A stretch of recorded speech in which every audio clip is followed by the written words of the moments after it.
Is the House to now adjourn. I call the member for Riverina.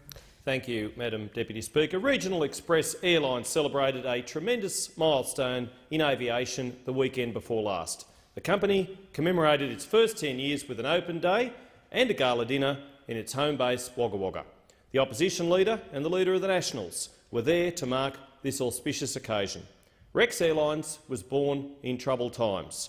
Just 3 days after those terrible events of 9/11, Air New Zealand, owner of Ansett Australia, could no longer support the hemorrhaging of funds at Ansett and grounded the airline. Ansett was placed into voluntary administration with PricewaterhouseCoopers.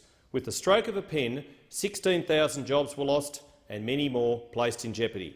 Hazelton and Kendall Airlines, traditional, solid country carriers, were caught up in the maelstrom and, through no fault of their own, went under too. But there were those who believed. There were those who tried to resurrect what they could from the collapse. The former member for Riverina, Kay Hull, was one. She saw what a disaster it was for a city the size of Wagga Wagga not to have capital city air services, and she acted. The then Deputy Prime Minister, Nationals leader and Minister for Transport and Regional Development, John Anderson, listened and responded. He came to Wagga Wagga and advised a worried group of Kendall staff members that they would get their entitlements, to which a heavily pregnant Amanda Myers, whose husband Jason was a pilot with Kendall and, happily, now still is with Rex, called out, "We don't want our entitlements. Put our money into getting our airline into the sky again." Gravely ill Don Kendall was at that meeting. It would have broken his heart to see what happened to the airline he built on literally a wing and a prayer crash in his dying days.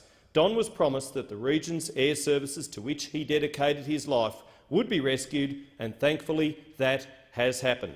Singaporean investor Lim Kim Hai was generous enough to put his money up, and Rex took to the air on the 2nd of August 2002 with 21 Saab 340 aircraft and 7 Metroliner 23 aircraft. Kim Hai and Lee Tun-soo were the two largest founding shareholders. They initially intended being passive investors, but Rex became something of a passion for them. They saw the commitment of the staff, the dedication of the people who strove to make the airline succeed, and they reinvested heavily when Rex lost $30 million in its first financial year. Lim and Lee then took up the challenge of running an airline even though they had no experience in this field. They flew in for a week every month to oversee all aspects of the operations, and they dug deep to help keep Rex flying. The recovery was, as the recently published, beautifully presented hardbound book detailing Rex's first decade recounts, slow and painful, but at the end of the first year under their leadership, the company made a profit of $1 million. Since then, Rex has made a profit each and every year, and in its 10th anniversary year, the Rex Group made more than $35 million profit before tax, with accumulated PBT of more than $213 million under their stewardship.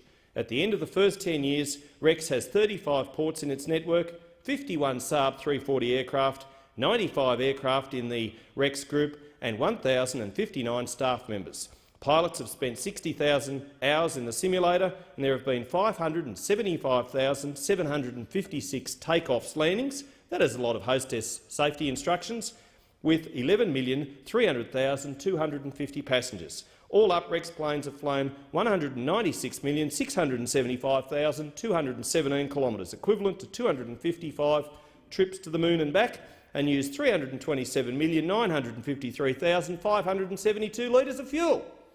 I am pleased to report it was announced just yesterday Rex has been ranked with the best domestic airline for customer satisfaction for the month of July 2012 in the Roy Morgan Customer Satisfaction Awards. Rex received an 88% satisfaction rating in the surveys conducted by Roy Morgan, one of Australia's leading research companies.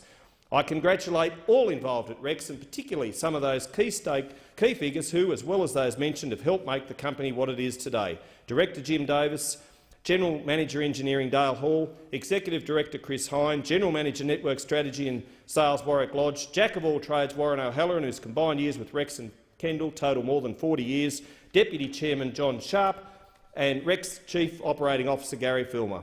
Rex is also training pilots of the future at its state-of-the-art Australian Airline Pilot Academy in the aptly named Don Kendall Drive at Wagga Wagga Airport.